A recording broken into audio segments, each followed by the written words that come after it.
Halo Generus Trisukses, kembali lagi bersama kami Trisukses ID. Pada kesempatan kali ini kita akan melanjutkan lagi pembahasan soal harian yang ketiga untuk mata uji pilihan TKA Pendidikan Pancasila dan Kewarganegaraan atau Pendidikan Pancasila. Oke, langsung saja kita ke soal yang pertama. Sila-sila dalam Pancasila merupakan satu kesatuan yang utuh dan tidak dapat dipisahkan.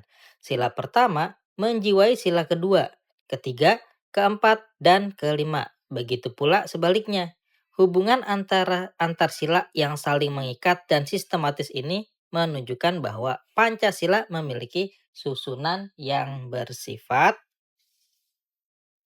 Nah, susunan Pancasila ini bersifat hierarkis dan berbentuk piramidal. Jadi opsi yang tepat adalah opsi A. Betul sekali.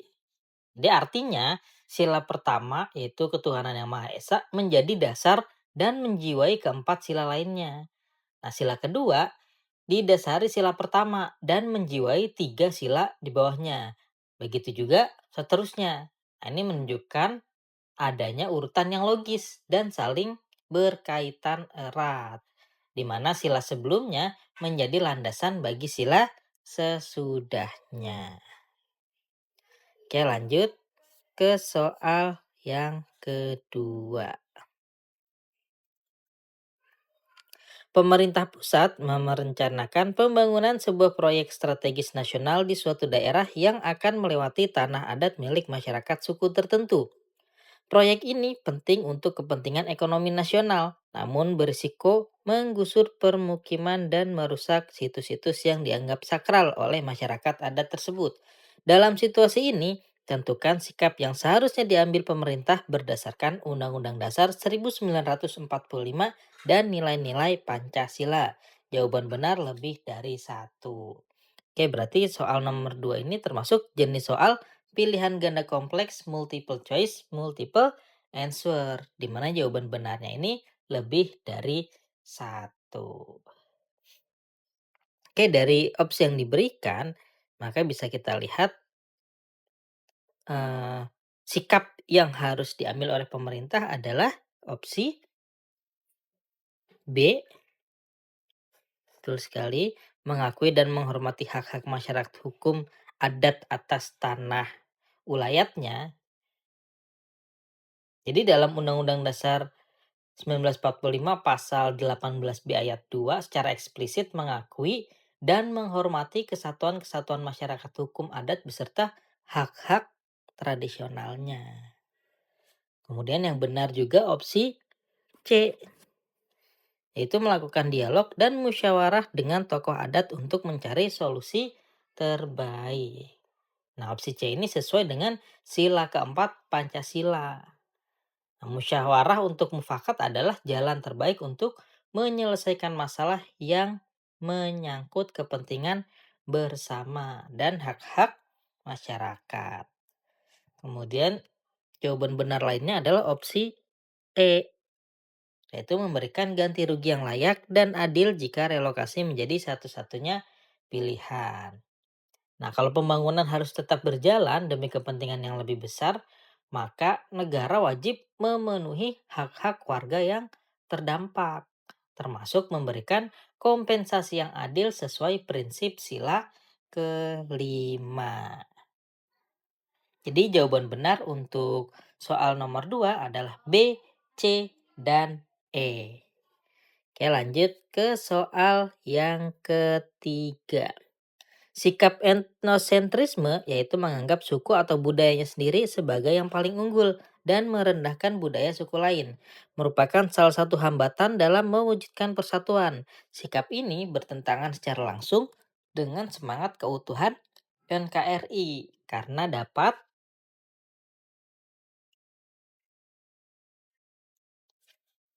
Oke, jadi etnosentrisme ini secara langsung mengancam persatuan karena menumbuhkan perasaan superioritas satu kelompok atas kelompok lainnya. Nah, ini dapat menimbulkan gesekan, kecemburuan sosial, dan diskriminasi yang pada akhirnya bisa berujung pada konflik antar suku atau antar daerah. Jadi merusak tenun kebangsaan Indonesia. Jadi opsi yang tepat adalah opsi C, yaitu memicu sentimen kedaerahan yang sempit dan potensi konflik. Lanjut soal nomor 4. Sebuah program pertukaran pelajar antar provinsi mengirimkan siswa dari Jawa Barat untuk tinggal dan belajar selama sebulan di keluarga angkat di Papua dan sebaliknya. Tentukan benar atau salah untuk setiap pernyataan berikut terkait makna kegiatan tersebut bagi persatuan bangsa. Oke, soal nomor 4 ini berarti jenis soal pilihan ganda kompleks kategori, di mana kita harus menentukan mana pernyataan yang benar dan mana pernyataan yang salah. Oke, berarti kita harus melihat setiap pernyataannya satu persatu. Oke, langsung saja pernyataan yang pertama. Program ini dapat mengurangi prasangka dan stereotip negatif antar suku. Nah, pernyataan satu ini benar. Nah, dengan merasakan langsung kehidupan di lingkungan budaya yang berbeda, nah, siswa dapat melihat realitas dan memahami konteks budaya lain. Sehingga prasangka yang biasanya lahir dari ketidaktahuan dapat terkikis. Kemudian pernyataan kedua, perbedaan adat istiadat akan menjadi penghalang utama bagi siswa untuk beradaptasi.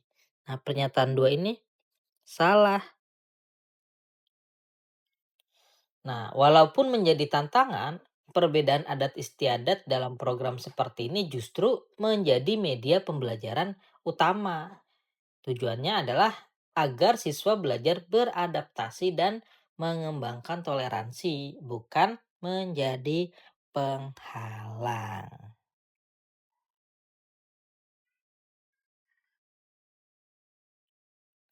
Kemudian pernyataan yang ketiga.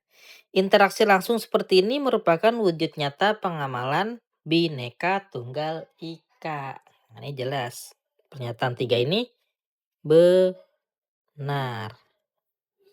Nah, jadi Bhinneka Tunggal Ika bukan hanya slogan. Nah, program yang memfasilitasi interaksi dan pemahaman lintas budaya seperti ini adalah cara konkret untuk mempraktikkan persatuan dalam keberagaman.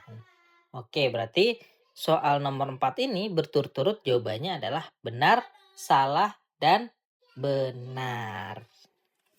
Oke, lanjut kita ke soal nomor 5. Mahkamah Konstitusi atau MK adalah salah satu pilar kekuasaan kehakiman di Indonesia yang memiliki peran krusial dalam menjaga konstitusi. Tentukan benar atau salah untuk setiap pernyataan berikut terkait kewenangan Mahkamah Konstitusi. Oke, nah soal nomor 5 ini juga termasuk jenis soal pilihan ganda kompleks kategori, di mana kita harus menentukan mana pernyataan yang benar dan mana pernyataan yang salah. Oke, kita akan cek setiap pernyataan. Pernyataan 1. MK berwenang mengadili sengketa hasil pemilu umum, pemilihan umum, atau pemilu. Nah, pernyataan satu ini benar. Nah, salah satu kewenangan utama MK adalah memutus perselisihan tentang hasil pemilihan umum atau pemilu, nah, baik pemilu legislatif maupun pemilu presiden dan wakil presiden. Lanjut ke pernyataan 2. MK bertugas menguji peraturan pemerintah pengganti undang-undang atau Perpu terhadap Undang-Undang Dasar. Nah, pernyataan 2 ini juga benar.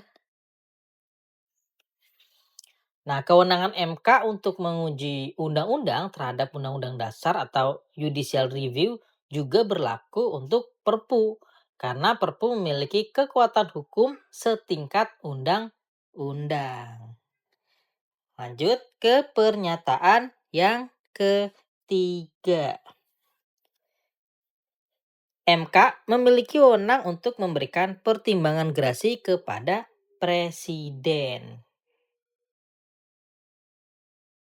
Nah, pernyataan 3 ini salah. Nah, lembaga yang memberikan pertimbangan hukum kepada presiden terkait pemberian gerasi dan rehabilitasi adalah Mahkamah Agung, bukan Mahkamah Konstitusi. Oke, jadi ini adalah tugas MA, bukan MK. Oke, untuk soal nomor 5 ini berarti jawabannya berturut-turut yaitu benar, benar, dan salah. Oke, selesai sudah pembahasan soal harian kita yang ketiga untuk mata uji pilihan pendidikan Pancasila dan Kewarganegaraan atau pendidikan Pancasila. Nah, buat teman-teman yang mau update terus pembahasan soal harian kita, langsung saja di subscribe YouTube channel kita di Tri Sukses ID dan juga sosial media kita Instagram dan TikTok Tri Sukses ID. Buat teman-teman yang mau simulasi secara langsung untuk soal hariannya bisa kunjungi website kita di trisukses.edukati.com. Oke, mungkin kita cukupkan sampai di sini dulu perjumpaan kita. Sampai jumpa lagi di pembahasan soal berikutnya.